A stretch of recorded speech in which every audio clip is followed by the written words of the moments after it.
Hello there, and welcome to another map clear. As you can see, a few more tanks are available. This is, I guess, installment number 3 of the series. Last episode we talked about how I upgraded my landing craft, like the actual landing craft, to get them ready for this big push, and some of the bonuses that kind of went along with it. And now I am going to touch on some of the things I alluded to in the last episode, but didn't really delve into. The first of which being my task force. It's a fantastic task force. I know I've linked the little code a couple of times. Just a little 25-man. We are not super serious. There's no requirements of, oh, you need to do this much intel, or you need to do this many, or that many, or this or that. Basically, do your attacks when there's an op running, and, do your best and try.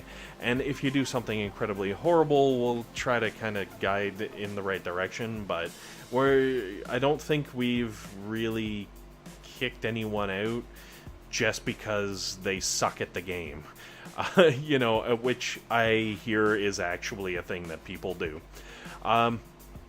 So, with this all being said about my fantastic task force and how supportive and wonderful they are, regularly we take down Mambo. Every once in a while we'll fail, but it's been fantastic because I can pretty much guarantee myself every other day a nice whack of resources, whether it be stone, iron, or gold. I think one time in the last 3 weeks I chose gold because I wanted to do an upgrade, and I think maybe one time I chose the diamonds because the options just all sucked. It was like one of those like nightmare. I don't need gold, I've got tons of it. I don't need wood, I've got tons of it, and I don't have any interest in throwing away the reward for today, so I'm gonna take the diamonds because that's all that's left. For the most part, normally it would give me one crappy thing and one good thing. The good thing, oh wow, oh, that was a nice crystal gather there. The other advantage of going through and wiping your map repeatedly to get all these landing crafts is you get a lot of crystals and a lot of fragments and shards and whatnot, which is why I say I've been lucky enough that I've upgraded several of my masterpieces kind of in the last little bit. It was all in conjunction with these map clears for building up all of my things. So by going so offensive and doing so many map clears and trying to kill so many things and doing all this stuff, it really did do wonders for all kinds of things. Like it made my statues better, which made things easier. It made my defenses better because I did those really cheap defense upgrades in between my landing craft upgrades, which allowed me to take out stage 4 of Hammerman, which I know it's stage 4 and it's like no one cares. It's not a big deal, but for me, it was pretty exciting to see that go down for the first time, just recently too, because my defenses still suck.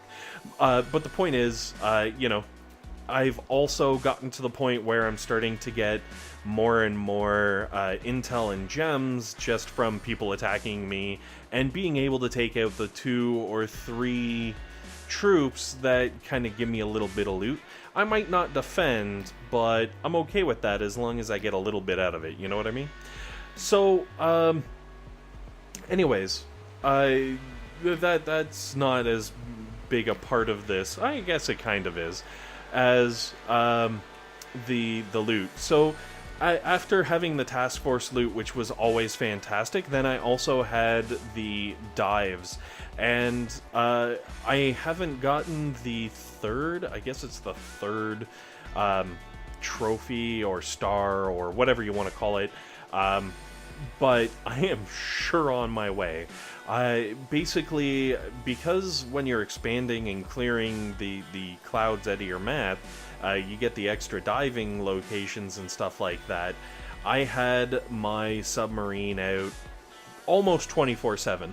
The only time I wouldn't have my submarine out is if I had a really big cash, I guess, a really big return, like when sometimes you dive on like the question marks, and like I'd send it to like 1,500 feet. Oh yeah, I already had my submarine maxed out before I even started this, but if you don't have max submarine's actually really super helpful. So anyways, like I was saying, I would send it out, you get like 400k iron, and then you find out the question mark is another 400k iron, and you're just like, haha! You do your little happy dance, you kind of, make people laugh at you because you're on the bus playing Boom Beach, but the point is,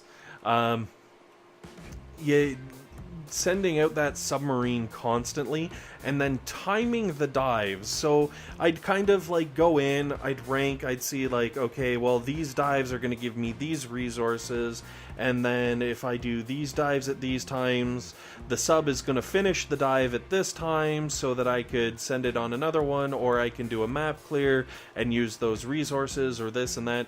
And basically it was all about scheduling when the submarine would come back, when our task force rewards would come up, when Dr. T would come up, and actually Gear Heart, because I started clearing Gear Heart more consistently since we got the 5 attempts.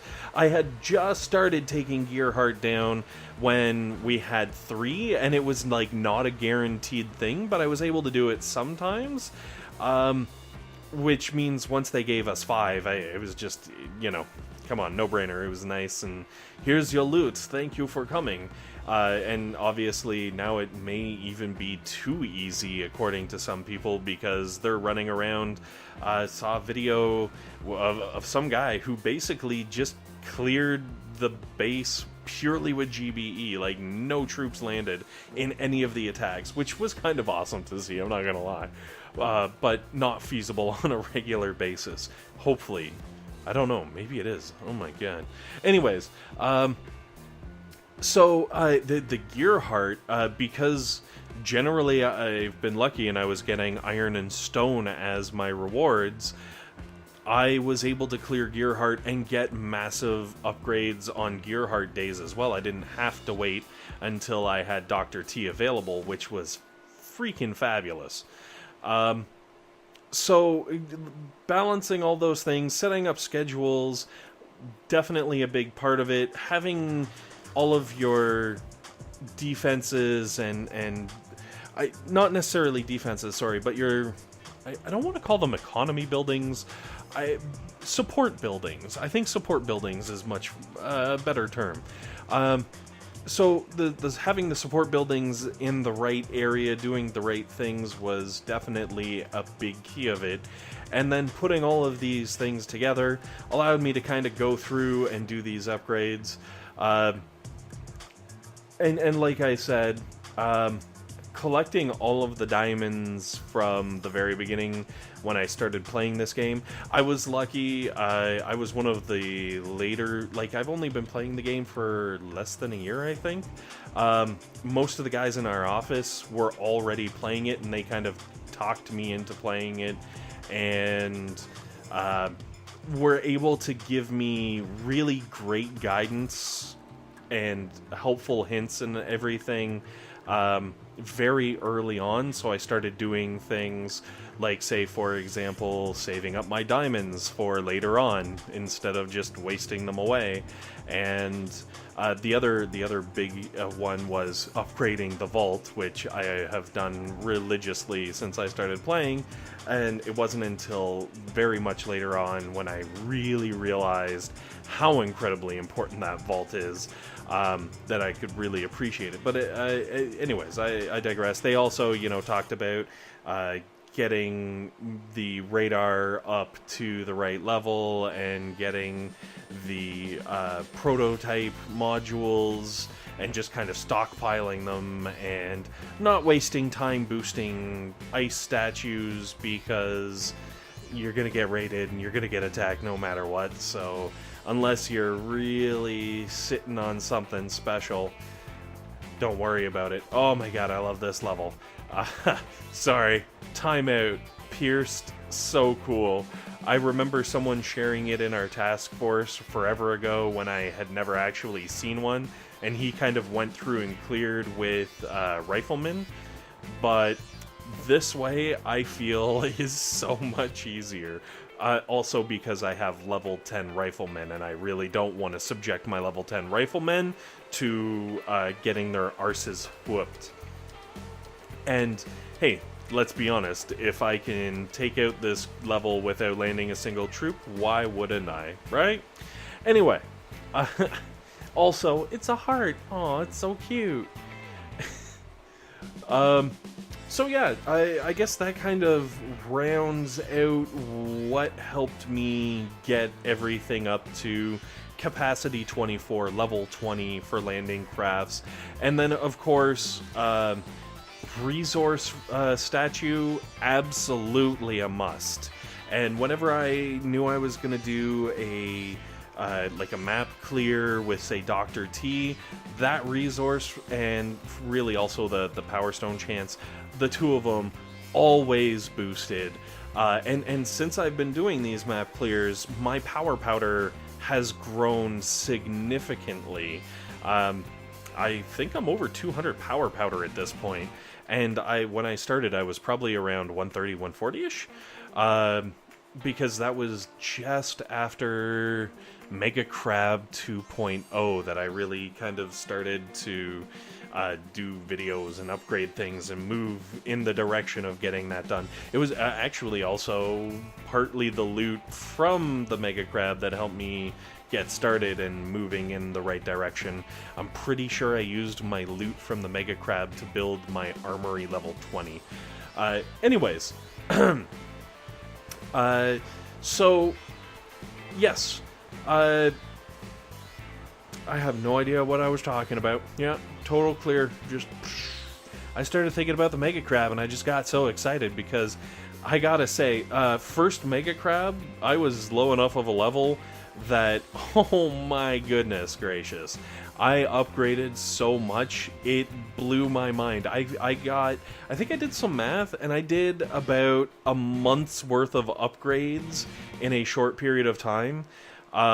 It is by far the most of my diamonds that I ever spent playing this game, was from that crazy Mega Crab, and it was just because basically I had so much loot that I just had to finish things off so that I could start upgrading something else, which was, I had so much fun with that. I loved it.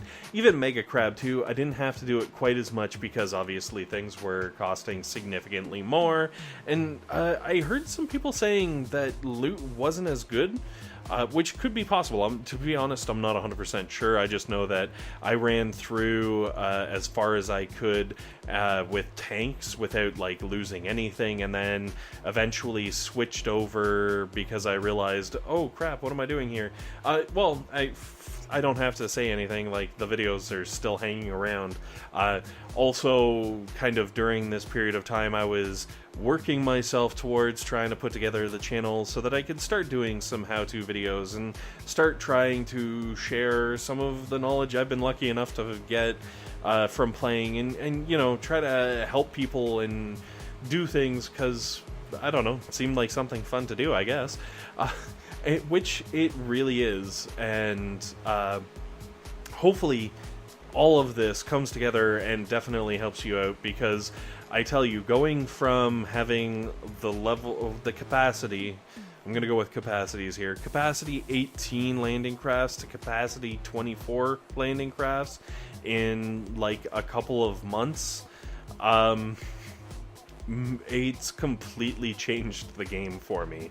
I could almost watch myself go from barely being able to take down Dr. T5 to barely being able to take down 6 to, oh my god, I'm starting to take down 7 more and more often now. Like, it's been really an interesting progression, and my Hammerman hasn't progressed nearly as much, but when you start taking down the T, it just makes those upgrades that much easier, because you're getting that much more loot, you're getting that many more crystals, you're doing all the things, and of course it's fun to beat up on Dr. T, because Dr. T is a dick. Come on, I'm just saying. I saw the commercials. Yeah, he was mocking us. That makes him a major prick. Yeah, anyways. Not that I take it personal or anything, but screw him. I hope bad things happen to him and his mother too. So, moving on, basically, thank you for watching the, hopefully the whole series, if you watch through all 3 of them. Hopefully this has helped you kind of with guidance on how you want to go with upgrading your landing craft to max. And if you have any questions or comments or anything about any of the 3, or just want clarification, please definitely throw some comments down, because I am more than willing to help out as much as possible. And thanks very much for watching. Hopefully this has helped you, and most definitely have yourselves a great day. Maybe even fantastic. Yeah, have a fantastic day. We're going all the way to fantastic.